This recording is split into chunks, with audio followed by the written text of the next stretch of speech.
கர்த்தருடைய பரிசுத்த நாமம் மகிமைப்படட்டும். இந்த நாளிலும் தேவ ஆவியானவர் நம்மை ஆளுகை செய்வாராக.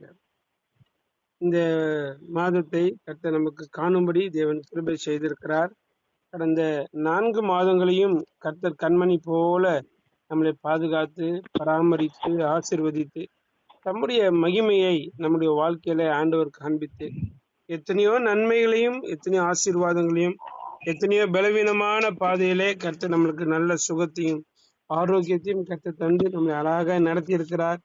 தேவனுடைய நாம மகிமைப்படட்டும். இந்த புதிய மாதத்திலும் கர்த்தர் நம்முடைய ஆசீர்வதித்து எல்லா விதத்துல கர்த்தர் தம்முடைய மகிமையை வெளிப்படுத்தும்படியாக நம்ம தொடர்ந்து இந்த புதிய மாதத்திற்காக நம்ம தேவ சமூகத்துல காத்திருப்போம். ஆண்டவர் இந்த மாதம் நம்மோடு கூட நமக்கு ஒரு வாக்குத்தத்த வசனமாக எசேக்கியேல் தீர்க்க தரிசனத்தின் புஸ்தகம் 36வது அதிகாரம், எசேக்கியேல் 36வது அதிகாரம் 9வது வசனத்தை ஆண்டவர் இந்த மாதத்திலே தருகிறார். இதோ நான் உங்கள் பட்சத்தில் இருந்து உங்களை கண்ணோக்குவேன், நீங்கள் பண்படுத்தப்பட்டு விதைக்கப்படுவீர்கள். ஆமென். கர்த்தருடைய நாம மகிமைப்படட்டும். நீங்கள் பண்படுத்தப்பட்டு விதைக்கப்படுவீர்கள். ஆண்டவர் இந்த மாதத்துல நம்மளை பார்த்து சொல்லுகிறார், நான் உங்கள் பட்சமாய் இருப்பேன், உங்க பட்சமாய் இருப்பேன், உங்களை கண்ணோக்குவேன், நீங்கள் பண்படுத்தப்படுவீர்கள், நீங்க நல்ல விதைகளாலே விதைக்கப்படுவீர்கள். அப்படி என்றால் தேவன் இந்த மாதத்துல நம்மை எந்த விதத்துல ஆண்டவர் நம்மளை பார்க்கிறார் என்றால், நம்மை கர்த்தர் நம்ம பட்சத்துல இருக்க விரும்புகிறார். பட்சமாய் இருக்கிறார் என்றால் பாருங்க, யாக்கோபு யோசேப்பை பட்சமாய் நேசித்தார். அப்படின்னா பார்ஷியாலிட்டி அல்ல, ஒரு ஸ்பெஷல் இடம். எல்லா பிள்ளைகளும் யாக்கோபுக்கு பிள்ளைகள் தான், எல்லாரையும் யாக்கோபு நேசித்தான், உண்மைதான். ஆனாலும் யோசேப்பின் மேல ஒரு பட்சம் இருந்தது. ஒரு பட்சம் என்றால் ஒரு அன்பு, தனிப்பட்ட அன்பு, ஒரு பிரியம் ஜாஸ்தியாய் வைத்திருந்தார். அதே போலதான் ஆண்டவர் சொல்லுகிறார், உலகத்தார் அத்தனை பேர் இருந்தாலும் என் ஜனமாகிய உங்களை ஆண்டவர் பட்சமாய் இருக்கிறார். உங்க மேல கர்த்தர் பட்சமாய் இருக்கிறார். பட்சமாய் இருக்கிற தேவன் இந்த மாதத்துல நம்முடைய வாழ்க்கையில அவர் செய்ய போகிற அநேக நன்மையான காரியங்களையும் அவர் இந்த வசனத்திலே நம்மளுக்கு சொல்லிக்கொண்டே வருகிறார். நான் பட்சமா இருப்பேன். கர்த்தர் என்னிடத்துல பட்சமா இருப்பதற்கு நான் என்ன செய்ய வேண்டும்? அவர் என்னிடத்துல பட்சமா இருக்கிறார், ஓகே தான். அவர் என்னிடத்துல எப்போதுமே பட்சமா இருக்க நான் என்ன செய்ய வேண்டும்? நான் எப்போதுமே அப்பா கிட்ட பேசிட்டே இருக்கணும். நான் அவரோடு ஒரு உறவுல இருப்பேன் என்று சொன்னா அவர் என்னோடு கூட பட்சமா இருப்பார். அவரோடு கூட இருக்கிற உறவுல நான் நெருக்கமா இருப்பேன் என்று சொன்னால் அவரும் என்னிடத்துல தன்னுடைய இருதயத்தை வெளிப்படுத்த அவர் திட்டம் கொண்டிருப்பார். அவர் என்னோடு கூட பேசுவார். நான் பட்சமா இருக்க ஆண்டவருடைய சமூகத்துல பிரயாசப்பட வேண்டும் என்பதை ஆவியானவர் இந்த காலை வேளையில நம்மோடு கூட பேசுகிறார். இரண்டாவது காரியம், உங்களை கண்ணோக்குவேன். ஒன்னு பட்சமா இருப்பார், இரண்டாவது கண்ணோக்குவார். கண்ணோக்குகிறார் என்று சொன்னால் ஆண்டவர் யாரை கண்ணோக்கினார்? வேதத்துல அநேகரை கர்த்தர் கண்ணோக்கி பார்த்தார். பாருங்க, ஆண்டவர் ஆதாம் ஏவாள் பாவம் செய்த போது அவர்களை கொன்று விடாமல், அவர்களை ஏதேன் தோட்டத்திலே அழித்து விடாமல் அவர்கள் மேல கண்ணோக்கமா இருந்ததுனால தான் ஆண்டவர் மீண்டும் வெளியே, தோட்டத்துக்கு வெளியே ஒரு வாழ்வை அவர்களுக்கு கர்த்தர் உண்டாக்கி கொடுத்தார். கண்ணோக்கமா இருந்தார். காயின் கொலை செய்திருந்தாலும் அவன் தேவனிடத்திலே அழுத போது காயினுக்காக கர்த்தர் என்ன செஞ்சார்னு மன்னிச்சார். காயினுடைய பாவத்தை கர்த்தர் மன்னிச்சார். அப்ப கர்த்தர் கண்ணோக்கமா இருந்தார். அப்ப கண்ணோக்கமா இருப்பது என்றால் தெய்வம் நமக்காக ஏதோ ஒரு காரியத்தை செய்ய வேண்டும் என்று சொல்லி நம்ம மேல ரொம்ப கண்ணோக்கமா இருக்கிற தேவனா இருக்கிறார். பாருங்க, எங்கேயாவது விழாக்களுக்கு சென்றோம் என்றால், அல்லது எங்கேயாவது எக்ஸிபிஷனோ அல்லது ஏதாவது தண்ணீர் இருக்கிற இடத்துல விளையாடுவதற்கு குடும்பமாய் நாம் செல்கிறோம் என்று சொன்னா பெரியவங்களுடைய கண்கள் சின்ன பிள்ளைகள் மேல நோக்கமா இருக்கும். எங்கேயாவது தண்ணிக்கு போறாங்களா, எங்கேயாவது விழுந்து போறாங்களா, விளையாட்டுல அவங்க கரெக்டா கவனமா விளையாடுறாங்களா, இல்ல ஆபத்தான விளையாட்டு விளையாடுறாங்களா, இல்ல அவங்களுடைய ஜீவனுக்கு ஏதாவது பிரச்சனையா அப்படின்னு சொல்லி எப்போதுமே பெரியவங்க சின்ன பிள்ளைங்க மேல ஒரு கண்ணு வச்சுட்டே இருப்பாங்க. ஏன் அப்படின்னு அந்த பிள்ளைகளுக்கு தெரியாது.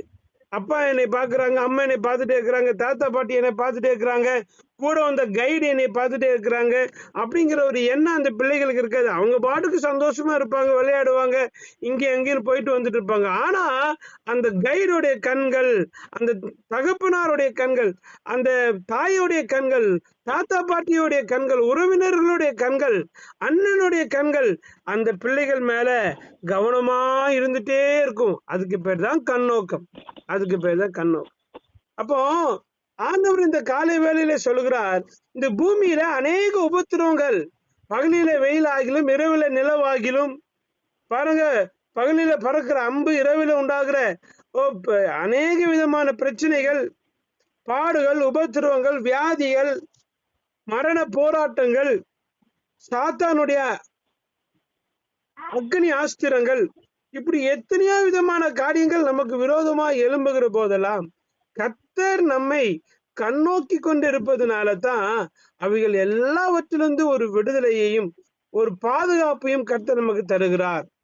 அப்படி என்றால் இந்த காலை வேளையில, இந்த மாதத்துல ஆவியானவர் சொல்லுகிற ஒரு காரியம், என் கண் உன் மீது நோக்கமாயிருக்கும். என் கண் உன் மீது நோக்கமாயிருக்கும். ரெண்டு விதமா நம்ம எடுத்துக்கலாம். ஆண்டவர் கண்ணோக்கமா இருக்கிறார் என்றால் ரெண்டு விதம். ஒண்ணு, அவர் என்னை எப்போது பார்த்து கொண்டே இருக்கிறார். இரண்டாவது, அவர் என்னை பார்த்து கொண்டே இருக்கிறார் என்பதை நான் உணர்ந்து கொண்டே இருக்க வேண்டும். யோசேப்பு ஏன் அவ்வளவு பெரிய பாவத்தை அவனால செய்ய முடியல? எளிமையான ஒரு வாய்ப்பு தானே. அந்த வாய்ப்பு எளிமையா இலவசமாய் கிடைத்த ஒரு வாய்ப்பு தான். போர்த்திபாரின் மனைவி பாவம் செய்ய அழைக்கும் போது யோசேப்பு அதை மறுக்கிறான். அவன் மறுக்கும் போது அவன் சொல்ற ஒரு வார்த்தை, இவ்வளவு பெரிய பாவத்தை செய்வதற்கு எனக்கு பெரிய டைம் எல்லாம் ஒண்ணு இல்லை, நான் செஞ்சிடலாம். ஆனா என்னை ஒருவர் பார்த்து கொண்டு இருக்கிறார், என்னை ஒருவர் கண்ணோக்கி கொண்டிருக்கிறார். அவருக்கு முன்பாக இந்த பாவத்தினால என்ன செய்ய முடியல. ஆனா இந்த வார்த்தைகளை அனனியா சப்பீரால் சொல்ல முடியல. ஏன்னா சொத்தை வித்தாங்க, அந்த வித்த பணத்தை கர்த்தருக்குன்னு கொண்டு வந்து கொடுத்தாங்க. அதுல ஒரு பங்கு அவங்க அபகரிச்சு வச்சுக்கிட்டாங்க. அவங்களுக்கு இந்த வார்த்தையை சொல்ல முடியல. அனனியாவோ சப்பிராலோ ஒருவருக்கு ஒருவர் சொல்ல முடியல. கர்த்தர் நம்மளை பாக்குறாருங்க, இந்த காரியத்தை நம்ம இப்படி செய்யலாமா? கர்த்தர் நம்மளை பாக்குறாருங்க, இந்த காரியத்தை நம்ம இப்படி செய்யலாமா? யோசிச்சு பாருங்க.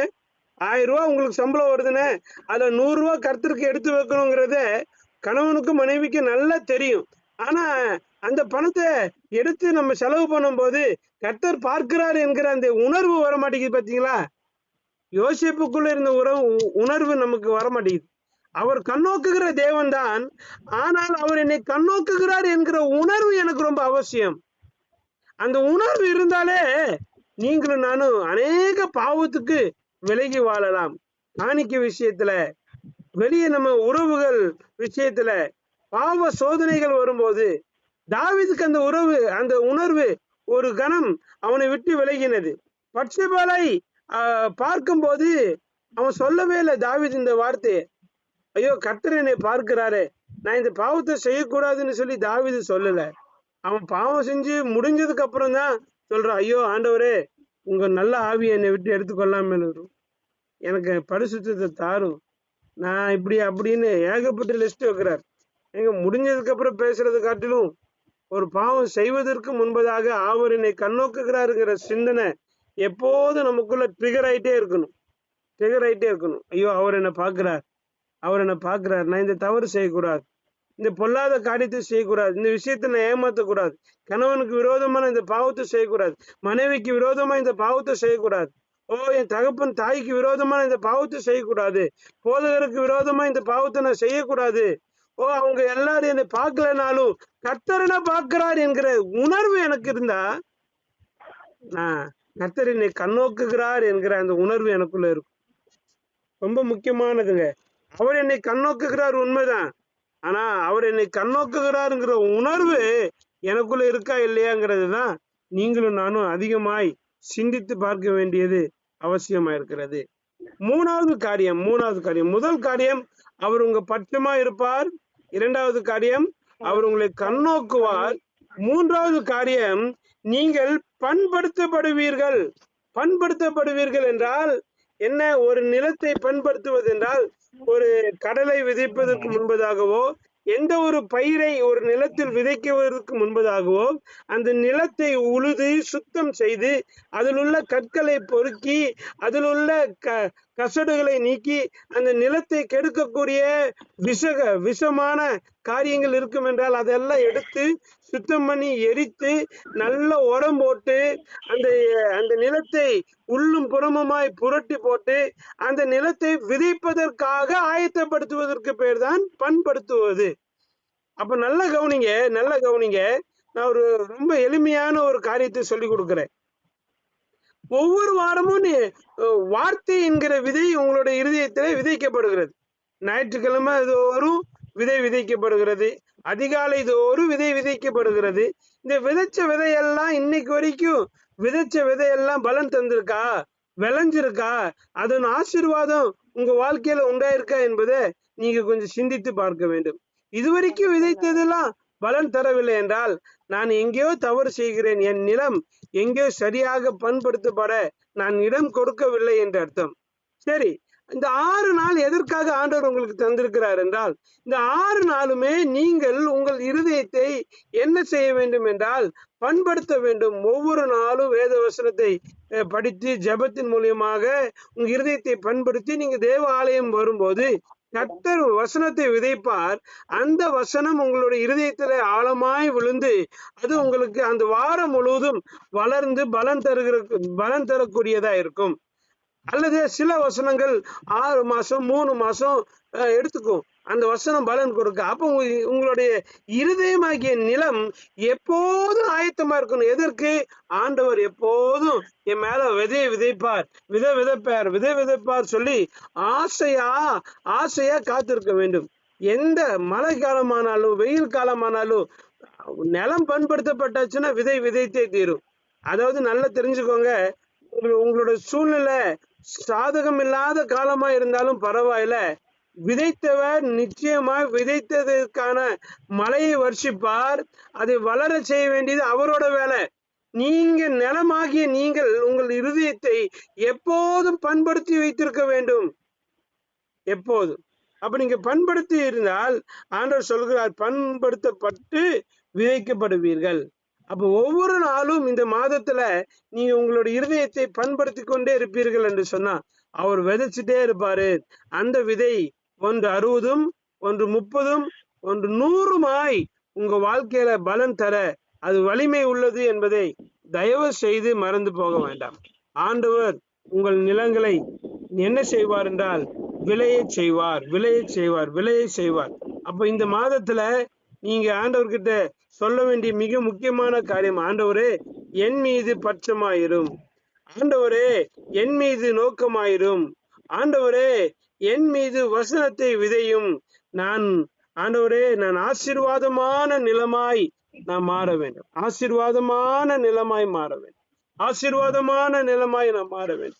இன்னொரு காரியம் சொல்றேனே, நல்லா கவனிங்க. வசன விதை உங்க வாழ்க்கையில விதைக்கப்படுகிறது. நீங்கள் என்ன செய்கிறீர்கள்? வளர்கிறீர்கள். அந்த வசனம் உங்க வாழ்க்கையில பெரிய ஆசீர்வாதத்தை தரும். இப்ப அடுத்தது சொல்றேன், நீங்க தான் விதை. நீங்க இருக்கிற இடத்துல நல்ல விளைச்சலை உண்டாக்க வேண்டும். உங்க விளைச்சல் ஆண்டவருக்கும் மற்றவர்களுக்கும் பலனுள்ளதாய் மாற வேண்டும். நீங்க ஆண்டவர் உங்களை விதைச்சிருக்கிற திருச்சபையில நீங்கள் பலன் கொடுக்க வேண்டும். உங்க சபையில நீங்க வளரணும். சும்மா இந்த சபை அந்த சபைன்னு மாத்திட்டே இருக்க கூடாது. ஒரு சபையில ஆண்டவர் உங்களை விதைச்சிட்டாருன்னு கடைசி வரைக்கும் அந்த சபையிலேயே நிலைத்திருந்து அந்த சபையில கனி கொடுத்து அந்த கனி தேவனுக்கு பிரியமானதாய் மாறுகிற வரைக்கும் நீங்க அந்த சபையிலே நிலைச்சுட்டே இருக்கணும், கனி கொடுத்துட்டே இருக்கணும்.